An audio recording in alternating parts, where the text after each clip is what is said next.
बहू कराची वज़ीर आला सिंध सैयद मुराद अली शाह ने कहा है कि इटली ने सिंध में सकाफती वरसे के तहफ़्फ़ुज़ के लिए काफ़ी काम किया है, जिसकी मिसाल भंबोर के आसार कदीमा के मुकाम पर हालिया दरियाफ्त में इटली का ताउन है। इसके साथ इटली ने कराची के जामियात के साथ टाउनशिप शराकत जारी की है। दोनों कौमें और यूरोपीय यूनियन के दरमियान गहरी दोस्ती और बेशुमार रवाबत हैं।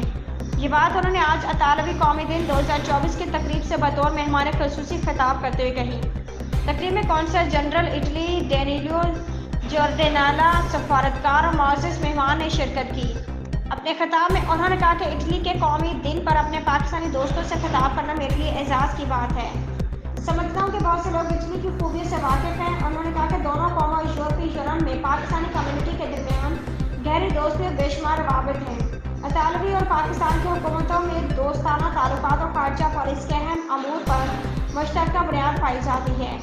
वज़ीर आला ने कहा कि कराची में अतालवी कौंसल खाने ने अहम बैनुल मज़ाहब और बैनुल सकाफती इक़दामात को कामयाबी के साथ फ़रोग़ दिया है। कराची में अतालवी कौंसल खाना माशी मवाक़िअ को फ़रोग़ देने के लिए हुकूमत पाकिस्तान के साथ मिलकर काम करता है।